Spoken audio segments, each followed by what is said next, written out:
बिस्मिल्लाहिर्रहमानिर्रहीम। आज हमारा नारा है, slogan of the student, outcomes not output. आज मैं डॉक्टर उमर खिताब एक नए टॉपिक पे बात करूँगा। वो टॉपिक हमारे एजुकेशन सिस्टम के लिए और हमारे स्टूडेंट्स के लिए बहुत ही आम है, और वो है SLOs based examination and teaching learning process. हमारे स्टूडेंट्स के लिए ये तो बहुत ही ज़रूरी है, लेकिन मज़े की बात यह है कि अक़वाम मुत्तहिदा ने भी 21 अप्रैल को as a world creativity and innovation day करार दिया हुआ है। उनके मुताबिक यूनाइटेड नेशन हैज़ डिजिग्नेटेड 21 अप्रैल as the world creativity and innovation day to raise the awareness of the role of creativity and innovation in all aspect of human development. इसलिए ये बहुत ही ज़रूरी है कि हम इस पे बात कर सकें। और ये भी तो हकीकत है कि आज हम टेक्नोलॉजिकल एज में हम ओल्ड वेज को नहीं यूज़ कर सकते हैं, क्योंकि old ways would not open the new doors. SLOs based examination की ज़रूरत क्यों पड़ गई? Needs of SLOs based examinations तो बिल्कुल ये क्लियर कट है कि हमारा जो ट्रेडिशनल टीचिंग लर्निंग प्रोसेस है स्टूडेंट्स का, तो इससे हम स्टूडेंट्स को ज़ूम भी बनाते हैं, न कि एक्टिव लर्नर्स। एक और मुसीबत भी है कि हमारा स्टूडेंट्स हाई ग्रेडिंग एग्जामिनेशन के लिए अपने आप को तैयार करते हैं, हाई ऑर्डर थिंकिंग के लिए नहीं। तो फिर where is the problem and what is its solution? आज हम इस पे बात करेंगे कि प्रॉब्लम कहाँ है और इसका सॉल्यूशन क्या है। तो सीधा साधा आंसर है, सिंपल आंसर है, the change of traditional teaching method into SLOs based teaching. But how? इस लिहाज से सबसे पहले हम करिकुलम पे बात करेंगे और ये देखेंगे कि हमारा करिकुलम 2006 का करिकुलम और क्या है, इसका डिमांड क्या है, टेक्स्ट बुक का डिमांड क्या है और हमें क्या करना चाहिए। लेकिन ये क्लियर होना चाहिए कि हमारा जो करिकुलम है द वर्ल्ड ओवर, दुनिया भर में ये सबसे बेस्ट करिकुलम है 2006 का। ये हमारे रिसोर्सेज के मुताबिक है और फ्लेक्सिबल है, और इस फ्लेक्सिबिलिटी की वजह से इसमें ज़रूरी मॉडिफिकेशन भी किया जा सकता है। ये करिकुलम मेनली 4 कंपोनेंट पे मुश्तमिल है। पहला है कॉम्पिटेंसीज, दूसरा है स्टैंडर्ड, तीसरा बेंचमार्क और चौथा स्टूडेंट लर्निंग आउटकम है। हमारा ये करिकुलम अंडरस्टैंडिंग और एप्लीकेशन पे जोर देता है, और ये सोसाइटी का डिमांड है। हमारे यहाँ 5 लेवल है। पहला लेवल पहली जुमात से लेकर तीसरी जुमात तक क्लास 4 और पेप। अगला लेवल है, तीसरा लेवल 6 से लेकर 8वें तक है। चौथा लेवल 9th और 10th है, और 5वां लेवल पर हायर सेकेंडरी क्लासेस है, यानी 11th और 12th है। हर पहला लेवल दूसरे लेवल का बेस होता है। अगर टेक्स्ट बुक के हवाले से देखा जाए, जैसा कि मैंने जनरल साइंस के बुक्स को ले लिए हैं 6 से लेकर 10 तक, तो यहाँ भी बहुत बड़ा ही मयार पाया जाता है, स्टैंडर्ड पाया जाता है। यहाँ कॉम्पिटेंसी है, सीक्वेंस है, ऑर्डर है, स्टैंडर्ड है, और साथ साथ बेंचमार्क और एसिलोस भी है। और सबसे बढ़कर ये भी पाया जाता है कि ये रोज़मर्रा ज़िंदगी से रिलेटेड है। हमारे करिकुलम का डिमांड भी यही है कि ये बेसिक नीड्स ऑफ सोसाइटी हो, अंडरस्टैंडेबल हो, एप्लीकेबल हो, और ये तीनों ही चीज़ें हमारे इन बुक्स में पाए जाते हैं। और यही वो खासियत है कि एक ही क्लास के जितने भी टॉपिक है वो अगले क्लास में थोड़ा सा डेवलप्ड हो जाते हैं, थोड़ा सा डिटेल में लिखा जाता है। लेकिन बदकिस्मती यही है कि हम हर एक सवाल वही बुक से बोर्ड पे लिखते हैं, और बच्चे से कहते हैं कि आप इसको नोट कर दें, आप इसको ज़बानी याद कर दें। कोई कॉन्सेप्ट हम नहीं देते हैं। आप 9th और 10th की केमिस्ट्री को ले लें, केमिस्ट्री, बायोलॉजी, मैथमेटिक्स और साथ साथ ये फिज़िक्स को ले लें, आपको पता चलेगा कि ये बिल्कुल स्टूडेंट्स के कंट्रोल में है, टीचर के कंट्रोल में है। हर एक पेज पे एक्टिविटी बेस्ड अप्रोच है। लेकिन बदकिस्मती से हम यही सवालात यहाँ से उठा के या तो नोट्स बनाते हैं और या ब्लैक बोर्ड पे इसके सवालात लिखते हैं, और यही हमारे तबाही का या रॉट मेमोराइजेशन एजुकेशन का ज़रिया है कि हम बच्चों को कोई कॉन्सेप्ट नहीं देते हैं। मैथमेटिक्स को देख लें, साथ साथ फिजिक्स को देख लें, बहुत ही खूबसूरत टॉपिक्स मौजूद है। ऑर्डर, सीक्वेंस और बेंचमार्क, लेवल, सब कुछ यहाँ मौजूद है। अगर काजेस को ले लिया जाए तो काजेस तो बिल्कुल क्लियर कट है। वो ये है कि the lake of activity based teaching learning process, दूसरा है right teacher for the right subject, और तीसरा है लेबॉर्ट्री फैसिलिटीज़। जब हम बोर्ड पे सवाल लिखते हैं या बच्चों को नोट्स देते हैं तो इसका मतलब है कि हम आउटपुट लेते हैं और आउटकम नहीं लेते हैं।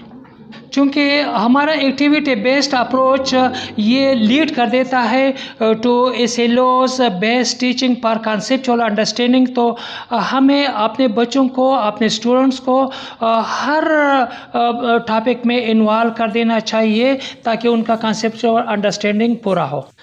जैसा कि मैंने कह दिया था कि हमारे जितने भी टॉपिक है वो उनसे कंसेप्चुअल अंडरस्टैंडिंग बन सकता है बच्चों का, और साथ साथ हम हर एक पेज में जितने भी टॉपिक है एक्टिविटी बेस्ड अप्रोच से कर सकते हैं या करवा सकते हैं।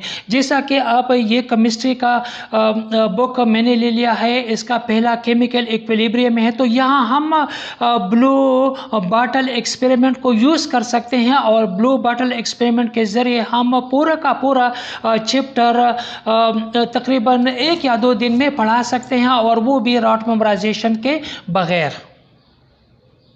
अगर हमने ब्लू बॉटल एक्सपेरिमेंट के ज़रिए बच्चों को समझा दिया और उनको इन्वॉल्व किया तो न तो उनका ये कॉन्सेप्चुअल अंडरस्टैंडिंग बन जाएगा, लेकिन साथ साथ ये पूरा का पूरा चैप्टर बहुत ही कम अरसे में, बहुत ही कम वक्त में ये कंप्लीट होगा। यहाँ भी आप बच्चों को इन्वॉल्व कर सकते हैं, जैसा कि आप देख सकते हैं एसिड बेस एंड सॉल्ट्स। ये 10th क्लास का दूसरा चैप्टर है। हर एक चीज़ यहाँ मौजूद है। तकरीबन 2-3 पीरियड्स में इस चैप्टर को हम पूरा भी कर सकते हैं। बगैर रॉट मेमोराइजेशन को हम उन्हें पढ़ा भी सकते हैं, और ये प्रोडक्टिविटी भी आ सकती है, और वो चाहे वो ज़हनी लेवल पे हो या चाहे वो उनका कॉन्सेप्चुअल अंडरस्टैंडिंग के लेवल पे हो, लेकिन ज़रूरी है कि हम बच्चों को इन्वॉल्व कर सके इस किस्म के एक्टिविटीज़ में।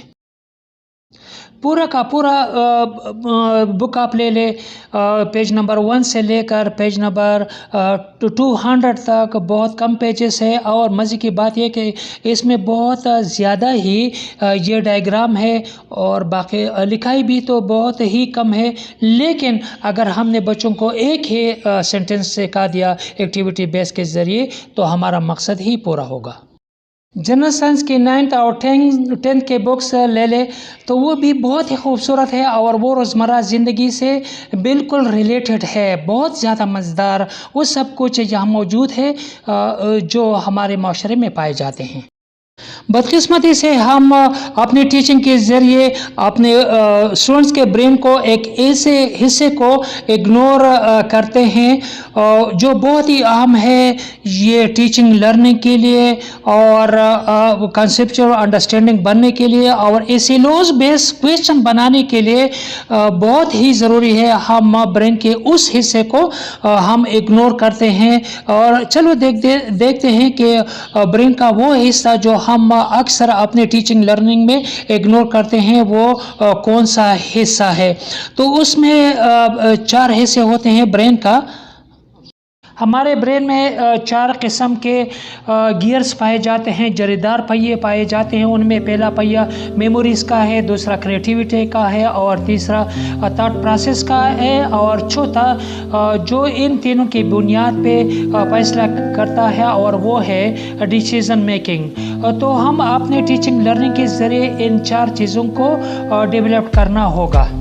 हम मेमोरी की बात कर देते हैं तो हम ये बच्चों को ये देते हैं नॉलेज, और हम उन्हें ये पढ़ाते हैं टू नो। तो टू नो में हम बच्चों को लॉन्ग टर्म मेमोरीज़ और शॉर्ट टर्म मेमोरीज़ देते हैं ताकि वो अपना डिसीज़न कर सके, डिसीज़न बना सके और अपना फैसला दे सके।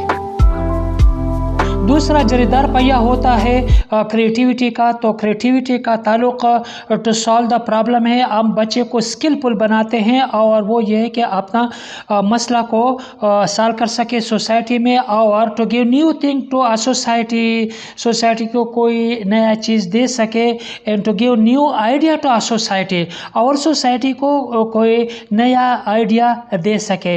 ये है हमारा टीचिंग लर्निंग का प्रोसेस है और ये हमारा करिकुलम का प्रोसेस है।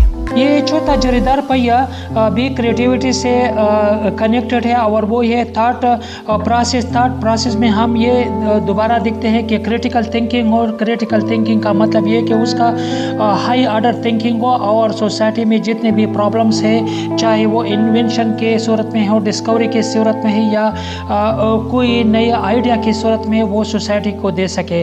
और क्रिटिकल थिंकिंग का मतलब ये है कि वो दूसरों का दलाइल सुन ले, दूसरों को दलाइल दे सके, और फिर इन दलाइल के बेसिस पे वो ये फैसला कर सके कि what is good, what is wrong, what is bad, what should to do and what should be avoid. और ये वही चौथा पहिया है, जरीदार पहिया, जिसमें हम अपना फैसला कर सकते हैं, राइट एंड रॉन्ग का, ट्रू एंड फॉल्स का, और फिर great and good and bad का, ग्रेट एंड स्मॉल का।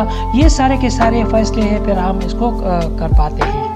लेकिन हायर क्लासेस मसलन फर्स्ट और सेकंड के लेवल पे ये मामला मुख्तलिफ है, वहाँ बहुत से काजेस है। उसमें बड़ा काज तो ये कि volume of the text book, इसके फॉन्ट साइज़ भी अच्छे नहीं है, लेंथी चैप्टर मौजूद है, और वही चैप्टर जो अगर केमिस्ट्री में है तो वो बायोलॉजी में है, बायोलॉजी के बहुत से चैप्टर केमिस्ट्री में पाए जाते हैं, फिजिक्स के बहुत ही लंबे चैप्टर्स हैं। तो आइए हम देखते हैं कि ये इश्यूज़ कहाँ है। केमिस्ट्री का किताब ले लें, 12th क्लास केमिस्ट्री है। यहाँ यूनिट नंबर चैप्टर नंबर 21 में एक चैप्टर है, बहुत लंबा चैप्टर है, और वो है बायोकेमिस्ट्री का। यही चैप्टर फर्स्ट ईयर के बायोलॉजी बुक में है, जो चैप्टर नंबर 2 है। वही पॉइंट्स है, वही कंटेंट्स है, और वही की पॉइंट्स है, और वही सिलेबस बेस क्वेश्चन है। और तो इसलिए मेरा ये रिक्वेस्ट है कि इन दोनों में से या तो केमिस्ट्री से हटा दिया जाए इस चैप्टर को, या यहाँ से हटा दिया जाए, ताकि बदकिस्मती से हम अपने बच्चों को, स्टूडेंट्स को 9th के ग्रेड पे वो डिग्रेड कर देते हैं, जब हम उन्हें कह देते हैं कि आप साइंस नहीं पढ़ सकते हैं, आप जनरल साइंस ले लें, आप आर्ट्स की तरफ चले जाएं। तो यही वो सवाल है जो बच्चों का शुरू हो जाता है। तो इनसे इज्तिनाब करना चाहिए और सिर्फ एक ही ग्रुप जो साइंस का वो बनाना चाहिए। और फिर हमारी ये बदकिस्मती ये है कि राइट टीचर पर द राइट सब्जेक्ट को हम नहीं कर पाते, क्योंकि जनरल साइंस के लिए फिर हम वही टीचर को ले लेते हैं जिसने साइंस नहीं पढ़ा हो, और उनका फिर फिल इन द ब्लैंक्स उसका पीरियड ही पुल कर देते हैं। इस लेवल पे हमें उस टीचर का इंतखाब करना चाहिए जो कमांड ओवर सब्जेक्ट रखता हो और स्किलफुल हो, और इसके साथ साथ ताकि बच्चा साइंस बिल्कुल एक्टिविटी बेस्ड अप्रोच के ज़रिए पढ़ सके। चंद सजेशंस को वन बाय वन डिस्कस कर लेते हैं। साइंस सब्जेक्ट के लिए एक स्पेशल किस्म का पेपर तैयार करना होगा, और ये paper Cambridge type of special science paper पर एवरी ग्रेड का होना चाहिए। 6, 7 और 8 के लेवल के लिए हम हर एक क्लासरूम को मिनी साइंस लेबॉर्ट्री में कन्वर्ट कर सकते हैं, और ये बहुत ही आसान है ये काम, क्योंकि इसके लिए इतने बड़े ऑपरेटर्स की ज़रूरत नहीं होती। ये भी बहुत ज़रूरी है कि क्रेडिट आवर में भी इंक्रीज फॉर साइंस सब्जेक्ट्स, और हर एक प्रैक्टिकल में स्टूडेंट्स को इन्वॉल्व करना चाहिए। हाँ, ये ज़रूरी है कि इसके लिए बहुत ही मेथड्स अवेलेबल है नेशनल इंटरनेशनल लेवल पे, या बच्चों से लो कास्ट नो कास्ट ऑपरेटर्स तैयार करवाना चाहिए ताकि उनका कंसेप्ट बढ़ जाए। हाँ, स्कूल लेवल पे एक प्रॉपर मॉनिटरिंग भी कायम कर देना चाहिए ताकि इसका इम्पोर्टेंस कायम ही रहे। एजुकेशन का एक स्लोगन होना चाहिए स्पेशली पाकिस्तान में कि outcome not output. So thank you. Very much. اللہ حافظ. اپنا خیال رکھیے گا.